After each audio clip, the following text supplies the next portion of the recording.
What up, YouTube? Welcome back to another Tuesday video. Today we're going to recap a couple of things. Just a disclaimer, I see that Vangelina Scav has posted a video, not sure if it's speculation or reality, that Dissociated and Team Pinata are back together, but I will post that in a later update video because I literally just saw the thumbnail. But today we are going to be discussing a couple of small updates. Julian did another podcast without Jenna Marbles. A lot of people are unhappy with the Jeffree Star apology, which, if you look at the contents of the video, it's pretty easy to see why. Disclaimer, a lot of these things are my opinions, but it was a non-apology video, and people are quite making a bit of a mockery of it, to be quite honest. And I also honestly don't think Jeffree Star is even bothered because he's doing just fine. But that's not the purpose of today's video. The purpose of today's video is a discussion simply on behalf of Gabbie Hanna's mental health. If you are looking for a video asking her to, take responsibility, if you are looking for a video to call her a liar, if you are looking for a video to talk about text messages and screenshots and all that other stuff, you are at the wrong video. So, this video is purely out of concern for Gabbie. Now, I would say Gabbie Hanna, I started watching probably 2 or 3 years ago. I didn't really know her from Vine hardly at all. I wasn't really into Vine. I was a little too young for Vine. I didn't really have a smartphone at the time. But Gabbie Hanna, I binge watched all her videos, and I loved a lot of her content and a lot of her music. I thought she was funny, I thought she was interesting, and there were a few parts that stuck out to me from the content on her channel. And part one is just the experiences and the stories that she told and the things that, whether fabricated or not, they made for interesting content. The other thing that stuck out for me was a couple of videos where she was very open and candid about her mental health, because I hadn't really ever seen that before.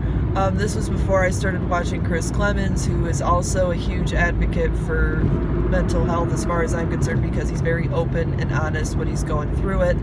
But Gabbie Hanna basically has been very open with her mental health. She's been open that she has ADHD, anxiety, depression. She's been in a dark place. YouTubers, pay your light bills. Anyway, but she's been very open about mental health. But she's also received some backlash recently about, oh, you're being open with your mental health, but you're a liar. Which I have two problems with.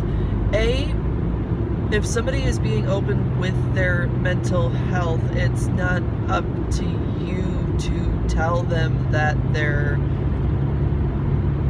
lying. Now, this might be an unpopular opinion for a lot of people, but I go back to Dissociate's video of, if somebody gets called crazy, then it's sort of detrimental to their entire mental health journey, which is true. To have someone invalidate your struggles is just as detrimental. Whether you're in a place where you are really truly struggling with mental health, or you're in a place where you feel like you're either irrelevant or detached from reality enough to need to make something up about it. But basically, over the years, I had been watching Gabbie Hanna's content. I'd come to trust Gabbie Hanna, and I enjoyed watching her videos, and I felt some sympathy because there is a huge stigma against mental health, and there is a huge, oh, depression's not that bad, oh, you just say you have anxiety, but you can get over it, and it's not just something you can get over as a person who's experienced both. But recently, it's been very, very hard to watch a YouTuber that I've come to know and love, like Gabbie Hanna, go through some really, really difficult times. The Enough podcast specifically. Now, I've got 3 points that I want to talk about with the Enough podcast.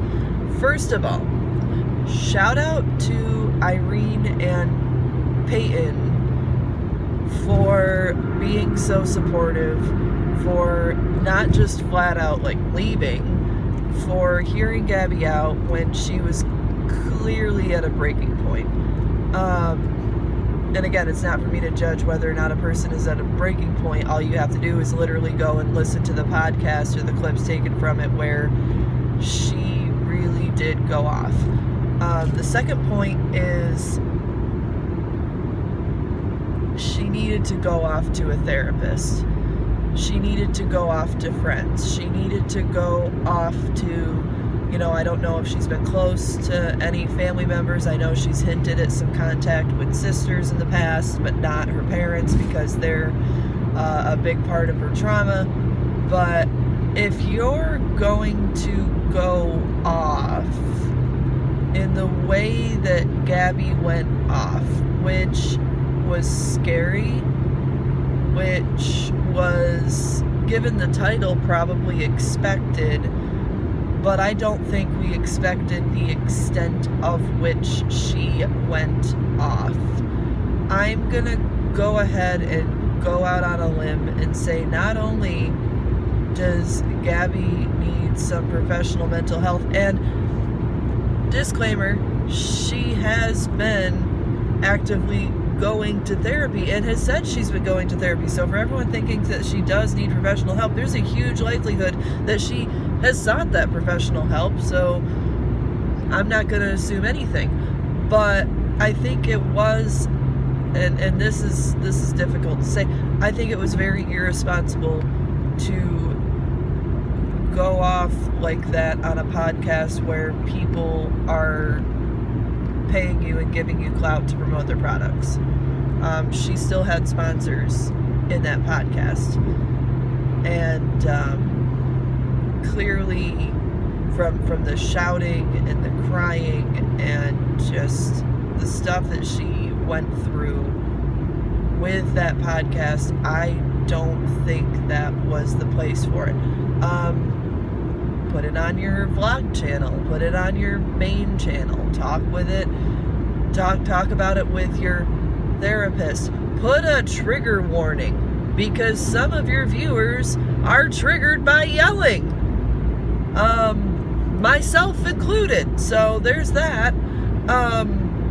And just out of the gate, the last person I expected to have any sort of commentary or advice on Gabbie Hanna that made sense was Trisha Paytas in her Instagram story.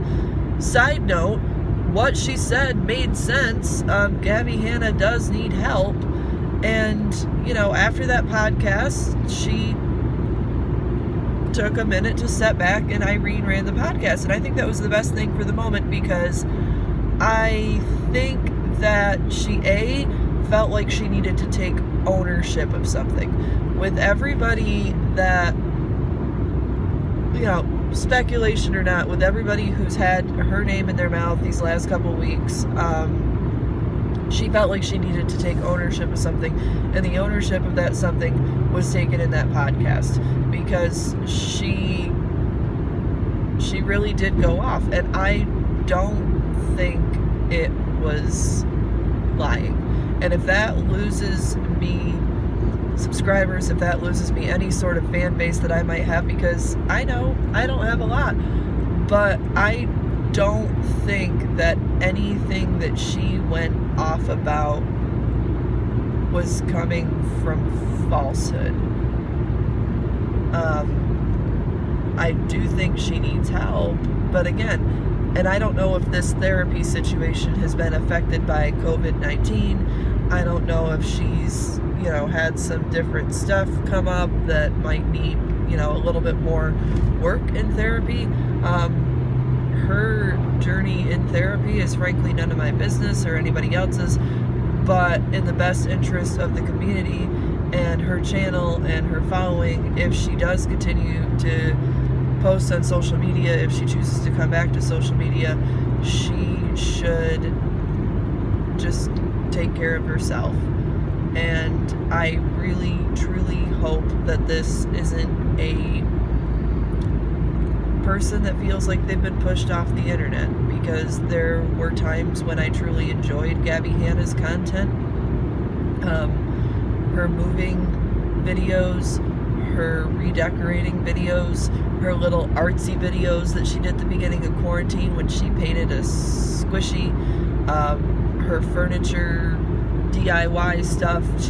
She's just so, like, I don't know, I find her fun and funny, even though she's visibly going through a hard time right now, and that's not fun and that's not funny. But I don't think that for a second that she has completely lost the heart for this. If anything, I think she would come back for the podcast. I think she might take a route where she turns the comments off, which might be for the best, honestly, just so that she doesn't read all of those things and get triggered and go through it all over again, because she is getting a lot of hate. But as a person who is getting a lot of hate, she has a responsibility to herself and her own actions and how she reacts with the hate that's being given to her online and in social media.